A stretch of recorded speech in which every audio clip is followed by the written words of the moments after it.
So I just got home from watching The Exorcist Believer.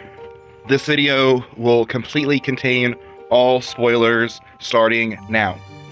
I will name the biggest pro, my biggest con, and where I rank it in the Exorcist franchise. So, biggest pro, Chris O'Neill and Regan are both in the movie. Chris O'Neill plays a very involved, supportive role. Well, not very, but she's involved. And then at the very end, Regan comes in and says one line, and that's at the very end. So that's the pro, is that this is a legacy sequel. It has the original cast members that at least are alive are able to do it.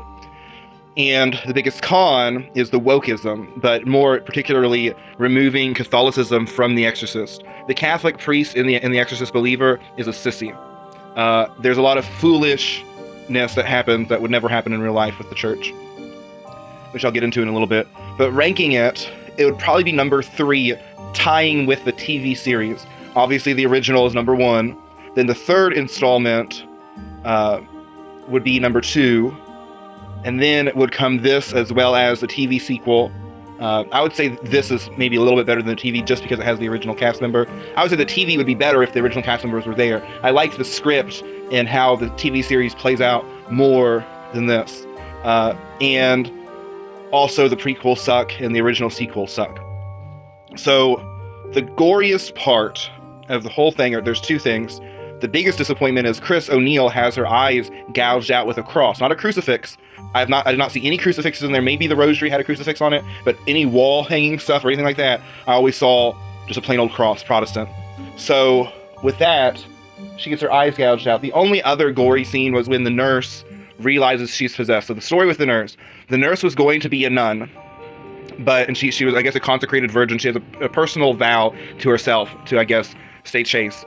And she broke her personal vow, got pregnant, and this is the most unbelievable part for a Catholic to do, got an abortion afterwards, and kept it all secret for years and years and years.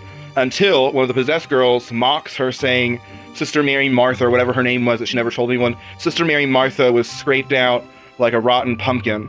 And then the child has a blanket over her, she's in the hospital, and at her crotch area, blood starts to flow and stain the blanket. And that was probably the goriest part, which, compared to the original, is not much.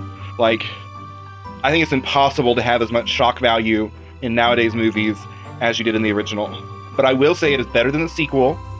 I don't like how they portrayed the Catholic Church because it was nonsense. Like, obviously a woke media is going to portray them negatively, but they were having the church, like, for instance, the priest was denied by the bishop to perform an exorcism, meaning he should have just made a phone call and not showed up.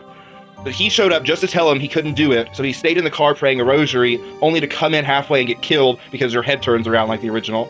That's literally what happened to the sissy priest. And I say that because he gave the Roman ritual to the abortion nurse, whatever, and that she was the minister. She was the minister of exorcism, which is complete bullshit. A priest would never give his Roman ritual of exorcism to just anyone other than another priest. That just wouldn't happen. So it's the whole woke ideology of this person who failed out of the church and has all these personal modern topics like abortion, and that she is going to be the minister. And then they had like a hoodoo kind of, they called it root worker in there, and they were actually more efficacious. They were more efficacious than the nurse person, nun, whatever. So there's a lot going on, and I wasn't scared. There was one jump scare that got me, but like it wasn't meta. There was a lot of stuff that happened in the movie that was honoring the original. Like, they did some subliminal messages, like different images. They made a point of Chris O'Neill not ever witnessing the exorcism, and then she witnesses this girl possessed, who then gouges her eyes out, which blinds her even more. And then at the end, her mother comes into her hospital room, her daughter comes into her hospital room and makes the big appearance of Linda Blair in The Exorcist Believer.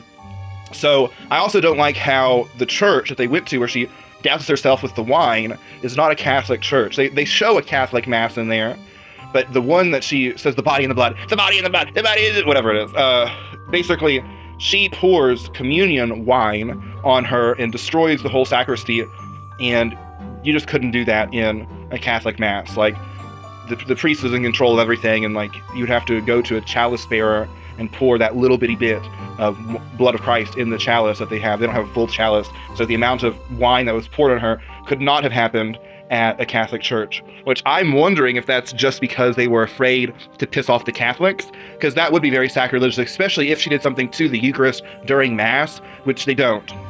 And I would assume if they wanted shock value, they would. They could do all sorts of stuff during Mass, and that'd be a lot more shock value than what we got. Again, a bloody blanket is the worst shock value we got, besides the rotten pumpkin comment. But overall, it's a number 3. It's right in there with the TV show. If the TV show had Linda Blair or the original Chris O'Neill, I would have rated that higher than this. So it's number 3, ties with the TV show only because of the legacy actors. But overall, I have to go back tomorrow because I already promised a friend that I would watch it with him, and I kind of watched it early, but just on my own because I wanted to see it. But I'm gonna go back. It's gonna be okay.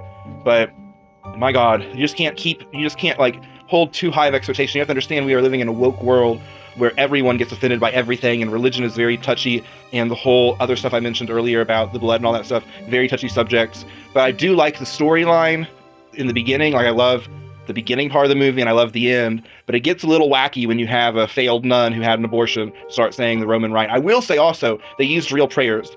Some of the prayers were the what was it called?